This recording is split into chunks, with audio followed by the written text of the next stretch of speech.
So if someone tries to talk you into doing bigger sway bars, don't do it.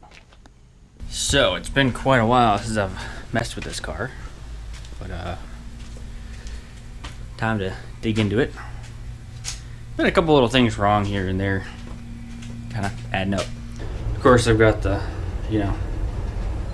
whiteboard of to-do list. Yeah, here's where we sit with that. Right now I'm working on the boost controller. So it's gonna sit about right there. I'll come inside here and it's gonna sit right about here. Little adjustments to make that work. Still haven't fixed that, sitting on the shelf.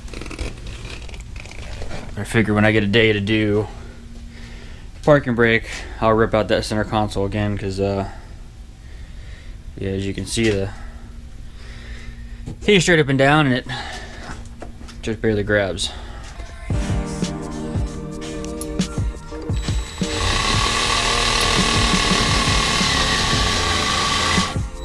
So in theory,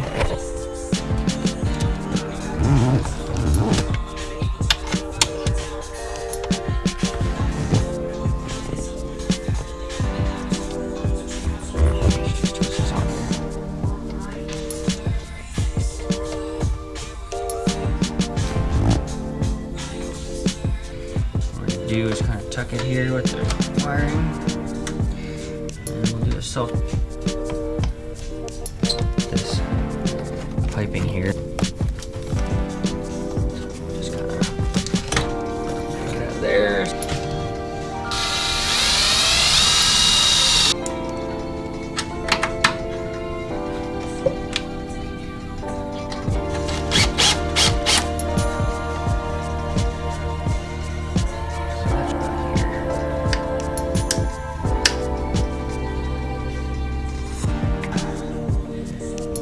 Down here, charge pipe back in, hug that there.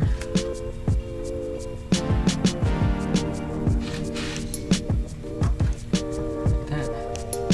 I'm not here to review anything, but I do try to keep you guys in the loop and what's good, what's bad, and if I have problems, maybe to save you guys a little bit of money and time, try something different. So ran into this problem with the fog lights. These LEDs are through Zentek.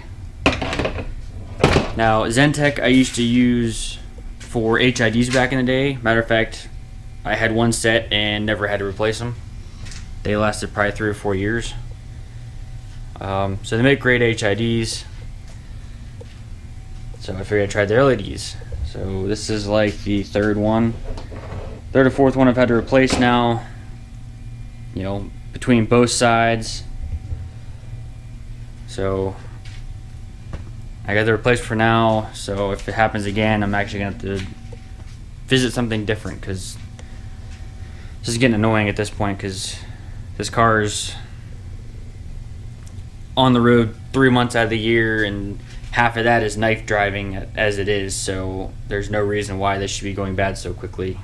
Be mindful if you happen to go through Zentek. So, we're actually planning on taking this thing to the track. I was able to get this thing out in some tuning, and that actually netted some good things there. There's always room for improvement, but just by taking the time to do it, I noticed a big difference. I don't believe I'm getting another chance to mess with the tune anymore. I actually, from the logs I got that night, I got a couple things I want to tweak before track day, so I'm going to do those and I'll upload that the day of the track. From here, we're going to transition to track day. Alright, so we're here at the track. Let's see what happens. Not really going to do much. Gonna lift tires. Was able to get my spares, so we're just going to work with what we got and go from there.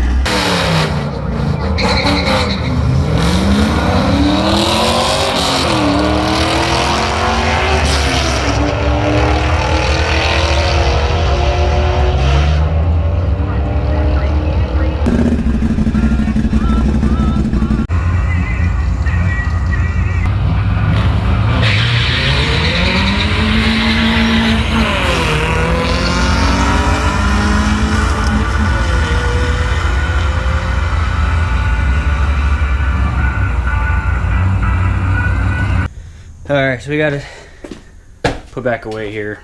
Feel like a little bit of a letdown. Car kind of let us down, but that's why it's called Test and Tune. I was able to get, 2 good data logs. I did find one little hiccup with the power enrichment, so I fixed that for the second run, but still obviously had issues. To really break it down, so both runs, she was consistent, I'll give it that. 14.6 both time, one at 97, one at 98. And that really just points out the one issue that I'm going to point out is traction. Front wheel drive problems and fully inflated street tires on a prep surface is not fun. Pair that with the fact that first gear is almost useless when it comes to racing in this car. So off the gate, right into spinning, hit second, I was getting wheel hop both times, so I had to let out in. And third and fourth were fine, except for the fact I didn't notice it much the first time, but I did notice it the second time. Hit the gas, she would go, and it would almost like it was backing off. You'd feel the power and it would back off dramatically. Well, I happened to look over my boost gauge and I was down to just below 5 psi. It was still holding 5 psi, but it had dropped. So hit fourth, same thing. Spike to 9, you'd see it back off, it would sit about 5. So we got ourselves a classic boost leak. Go figure. It was bound to have it eventually. Thanks to runs and drives, able to put on the track. There was nothing mechanically wrong with it, just we're leaking boost. So on the manifold, one thing I've always questioned is the PCV. So one line from there into the valve cover, it just kind of sits in there, and the 3/4 bracket kind of holds it down. So that's always been questioned. And for where the evap solenoid used to go, I had taken my delete plate and kind of made shift a vacuum port. A little bit of JB Weld, RTV. But I questioned it, kind of threw it together because I needed a point for a source. I stuck the old smoker on there. I really pumped it in there to try to hopefully, try to help build pressure. And what do you know, it leaked from those 2 points. I added RTV to this guy finally, because up to this point it had just been sitting in there. So RTV, I let it sit. I'll try again, see what we got. I got it pinched in there. Hopefully let it sit and dry a certain way so it's good. This other piece, so it's a spacer to run a different type of evap solenoid, but there's a, as you can see, but there's a adapter in there to run a vacuum line. I like that one better because on the back side there's actually like an O-ring where it actually sits in the manifold versus a flat plate trying to RTV the crap out of it. So hopefully that'll work for those 2 things. Eventually, when I pull the manifold off to do the injector rail, tap that guy to put probably an AN fitting. So like Tanner's here, you can see, he did that to do a bolt in there. So yeah, so if I can do like an AN fitting or something on there instead of just it sitting, I'll hook everything back up. We'll throw some smoke at it. Hopefully that fixes it. So many things kind of went into it, but the fact was we got out to the track so I can at least have a point to start at. We'll keep cracking at it. Thanks for watching. We'll see you on the next one.